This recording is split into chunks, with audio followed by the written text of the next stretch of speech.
1889 ஆண்டு செப்டம்பர் மாதம் 3ஆம் தேதி பஞ்சாப் மாநிலத்திலுள்ள ராம்பூர் என்ற இடத்தில் சீக்கிய மார்க்கத்தைச் சேர்ந்த பெற்றாருக்கு மகனாக பிறந்தவர்தான் சாது சுந்தர் சிங்.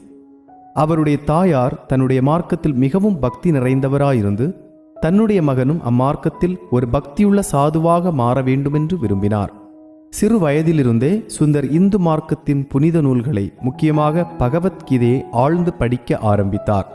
ஆவிக்குரிய வாழ்வில் திருப்தி காண வேண்டும் என்ற வாஞ்சையில் வீட்டில் அனைவரும் நித்திரைக்குச் சென்ற பின் சீக்கியர்களின் புனித நூலாகிய கிரந்தத்தையோ அல்லது இந்துக்களின் புனித நூற்களையோ அல்லது முஸ்லிம்களின் புனித நூலாகிய குரானையோ படிப்பது சுந்தரின் வழக்கமாயிருந்தது. ஒரு கிராமத்து மிஷன் பள்ளிக்கூடத்தில் படித்து கொண்டிருந்த சுந்தருக்கு அங்குதான் முதலாக கிறிஸ்தவ மார்க்கத்தோடு தொடர்பு ஏற்பட்டது. ஒருமுறை வேதாகமத்திலிருந்து வசனம் வாசிக்க சொன்னபோது அதை பகிரங்கமாக கிழித்து எறிந்தார். அதன் மூலம் கிறிஸ்தவ மார்க்கத்தை எதிர்க்கும் எல்லா மாணவர்களுக்கும் அவர் தலைவரானார். பின்பு அந்த பள்ளிக்கூடத்தை விட்டு பிரிந்து ஒரு அரசு பள்ளியில் சேர்ந்து படித்தார்.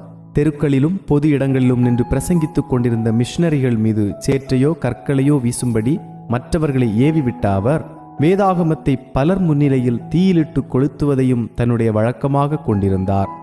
இப்படியே போய்க் கொண்டிருந்த அவர் வாழ்வில் குழப்பம் ஏற்பட ஆரம்பித்தது. உண்மையான சமாதானத்தை அடைவது எப்படி என்று தனக்குத்தானே கேள்வி கேட்ட அவர், ஒன்றில் உண்மையான சமாதானத்தை கண்டுபிடிக்க வேண்டும், இல்லையென்றால் ரயில் முன் பாய்ந்து உயிரை மாய்த்து கொள்ள வேண்டும் என்று உறுதி எடுத்துக்கொண்டார். ஒரு நாள் அதிகாலையில் எழுந்து குளித்துவிட்டு, கடவுள் என்று ஒருவர் உண்டென்றால் உம்மை எனக்கு காண்பியும், உண்மையான சமாதானத்தை எனக்கு நீர் தர வேண்டும் என்று சொல்லி வேண்ட ஆரம்பித்தார். உடனே அந்த அறையில் பேரொளி வீசியது.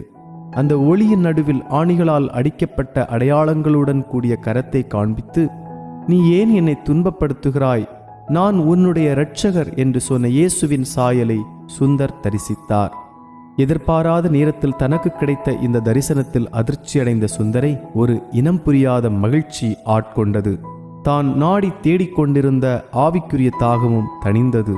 அவருடைய வாழ்க்கை முழுவதுமாக மாறியது. நேராக தனது தந்தையிடம் ஓடிச் சென்று தான் இயேசுவை சந்தித்ததையும் இனி இயேசுவையே பின்பற்றுவதாகவும் சொன்னார். அவர் தந்தை முதலில் அவர் சொன்னதை நம்பவில்லை.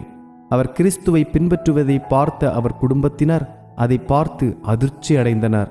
கிறிஸ்துவை பின்பற்றுவதை விட்டுவிடும்படி தனது தந்தை மற்றும் குடும்பத்தினரால் மிகவும் வற்புறுத்தப்பட்டும் இயேசுவின் மீது அவர் கொண்டிருந்த ஆழமான விசுவாசத்தினின்றும் அன்பினின்றும் அவரை பிரிக்க முடியவில்லை. பொன்னும் பொருளும் காட்டி ஆசையை தூண்டினார்கள். சுந்தரோ எதற்கும் அசியவில்லை. சுந்தர் தங்கள் விருப்பத்திற்கு கட்டுப்படாததால் அவரை வீட்டை விட்டே துரத்தி விட்டார்கள்.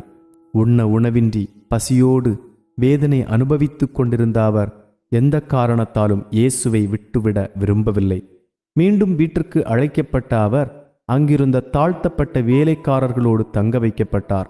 தனது வீட்டில் தனக்கிருந்த மேன்மை பறிக்கப்பட்ட போதும் அதை குறித்து கவலைப்படாமல் கிறிஸ்துவி நிமித்தம் தனக்கு வந்த துன்பங்களையே மேன்மையாக எண்ணினார். சுந்தரை மனம் மாற்றுவது கூடாத காரியம் என்பதை உணர்ந்த அவர் குடும்பத்தினர் உணவில் விஷம் வைத்து சாப்பிடக் கொடுத்து வீட்டை விட்டு துரத்தி விட்டார்கள். விஷம் கலந்த உணவை உண்டுவிட்டு ரயில் ஏறி பயணம் செய்த சுந்தர் இரவில் ரயிலில் மயங்கி விழுந்தார். அங்கிருந்தவர்கள் அவரை மருத்துவமனையில் சேர்த்தனர். கடவுள் அருளால்தான் இவர் உயிர் பிழைத்தார் என்று மருத்துவரே சான்று கொடுத்தார். பின்பு அவர் லூதியானாவில் இருந்த சில மிஷனரிகளிடத்தில் போய் சேர்ந்து அங்கிருந்து வேத வசனங்களை கற்றுக்கொண்டார். தன்னுடைய 16ஆம் பிறந்த நாளன்று சிம்லாவில் ஞானஸ்நானம் பெற்ற அவர் தன்னை முழுமையாக கிறிஸ்துவின் பணிக்கு ஒப்புக் கொடுத்தார். ஒரு கிறிஸ்தவ சாதுவாக மாறிய அவர் வெறும் கால்களோடும் கையில் ஏந்திய வேத புத்தகத்தோடும் கிறிஸ்துவுக்காக எந்த ஒரு மனிதனின் உதவியுமின்றி தனியாக புறப்பட்டு சென்றார். என் மீது உள்ள அன்பினால் இயேசு கிறிஸ்து தம்மை தியாகம் பண்ணினார். அதை போலவே நானும் இயேசு கிறிஸ்துவின் மேல் உள்ள என்னுடைய அன்பினால் என்னை தியாகம் செய்ய வேண்டும் என்று அவர் அடிக்கடி கூறுவதுண்டு.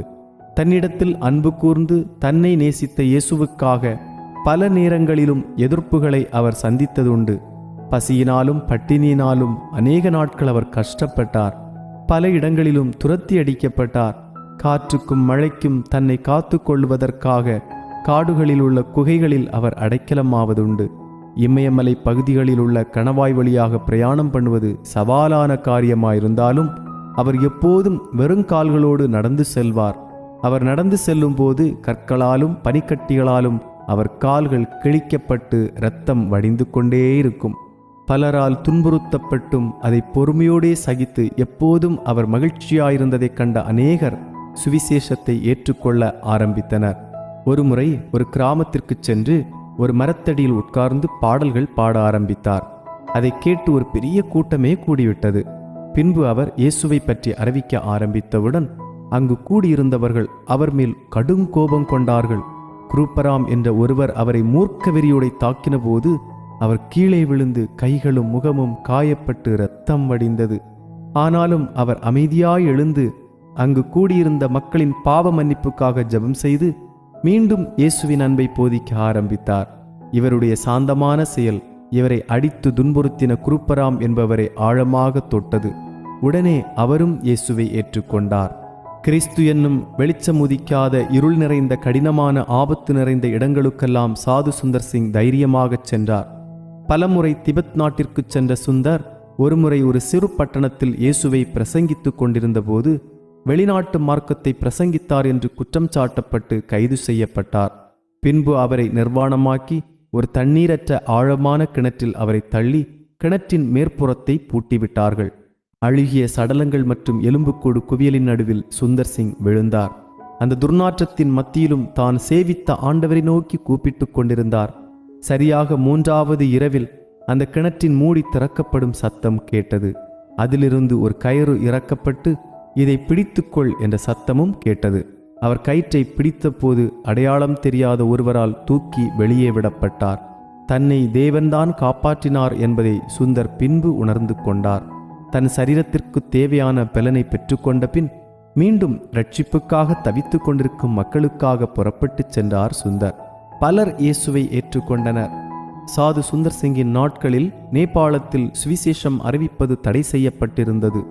ஆனாலும் சுந்தர் அங்கே சென்று கிறிஸ்துவை பிரசங்கித்தார். ஆகவே அவர் கைது செய்யப்பட்டு சிறையிலும் அடைக்கப்பட்டார். சிறையில் கூட அவர் தமது ஊழியத்தை தொடர்ந்தார். சிறையிலிருந்த மற்ற கைதிகளுக்கு கிறிஸ்துவை பற்றி கூறினார். எனவே அவரை தனியாக ஒரு சிறிய மாட்டுக் கொட்டகையில் அடைத்தார்கள். அவருடைய வஸ்திரங்களை கழற்றிவிட்டு ஒரு கம்பத்தில் அவரை கட்டி வைத்து அவர் மேல் அட்டைகளை விட்டார்கள். அவைகள் அவருடைய இரத்தத்தை உறிஞ்சு குடித்த போது பலம் குன்றி போனார். என்றாலும் அந்த வேதனையிலும் தேவனை துதித்து ஜெபித்து கொண்டிருந்தார். இதை பார்த்த அதிகாரிகள் அவருக்கு புத்தி சுயாதீனம் இல்லை என்று நினைத்து அவரை விடுதலை செய்தார்கள். இரத்த இழப்பினால் பலவீனப்பட்டிருந்த அவர் அதையும் பொருட்படுத்தாமல் பக்கத்திலிருந்த ஊருக்கு சென்று சுவிசேஷத்தை அறிவித்தார். என்னுடைய இரட்சகராகிய இயேசு கிறிஸ்துவுக்காக நான் பாடு அனுபவிப்பது ஒரு மாபெரும் மகிழ்ச்சியின் இரகசியம் என்று தனக்கு துன்பம் நேரிடும் போதெல்லாம் சுந்தர் கூறுவார். சாது சுந்தர் சிங் கிறிஸ்துவுக்காகப்பட்ட பாடுகளும் அவருடைய அனுபவங்களும் வெளி உலகின் கவனத்திற்கு வந்தது. இந்த இந்திய அப்போஸ்தலர் மீது உலக கிறிஸ்தவர்களின் பார்வை பதிய ஆரம்பித்தது. பல இடங்களிலும் கிறிஸ்துவின் நற்செய்தியை அறிவிக்க சுந்தர் அழைக்கப்பட்டார். ஒருவன் தன்னைத்தான் வெறுத்து தன் சிலுவையை எடுத்துக்கொண்டு இயேசுவை பின்பற்ற வேண்டும் என்பதே அவர் சென்ற இடங்களிலெல்லாம் அவருடைய அறைகூவல். இது அநேகரை கிறிஸ்துவுக்காக செயல்பட தூண்டியது. இலங்கை, மியான்மர், சீனா, ஜப்பான் ஆகிய ஆசிய நாடுகளிலும், இங்கிலாந்து, அமெரிக்கா, ஆஸ்திரேலியா மற்றும் சில ஐரோப்பிய நாடுகளிலும் சுவிசேஷத்தை பிரசங்கித்தார். பிரயாணத்தின் கடினத்தையும் அதிலே ஏற்படவிருக்கும் ஆபத்துக்களையும் நான் முழுமையாக உணர்கின்ற போதிலும் நான் இன்றைக்கு திபெத் நோக்கி பிரயாணம் போகிறேன். ஏனென்றால் நான் என் கடமையை முழுமையாக நிறைவேற்ற வேண்டும் என்று 1929 ஆண்டு ஏப்ரல் மாதம் 18ஆம் நாள் தன்னுடைய நண்பர்களுக்கு எழுதிய குறிப்பிலே எழுதியிருந்தார். அவர் திரும்பி வர வேண்டிய நேரம் கடந்துவிட்டது. ஆனால் இன்னமும் அவர் திரும்பவில்லை. அவர் தன்னுடைய பிரயாணத்தில் மரித்திருக்கலாம் என்பதும் அல்லது இரத்த சாட்சியாக மரித்திருக்கலாம் என்பதும் பலருடைய அபிப்பிராயம். எதுவாயினும் சாது சுந்தர் சிங் தான் வாழ்ந்த நாளெல்லாம் தன் இறுதி மூச்சு வரை இயேசுவுக்காக ஓடிக்கொண்டிருந்தார். சுகபோக வாழ்வில் மிதப்பதே கிறிஸ்தவ வாழ்வு என்றும் கிறிஸ்துவின் ஊழியம் என்றும் நினைக்கும் நவீன விசுவாசிகள் மற்றும் ஊழியர்களுக்கு இல்லை, சிலுவை சுமப்பதே உண்மையான கிறிஸ்தவ வாழ்வு என்பதை தன் வாழ்க்கை மூலம் பாடமாக விட்டு சென்றிருக்கிறார் சாது சுந்தர் சிங். கிறிஸ்துவின் அச்சடையாளங்களை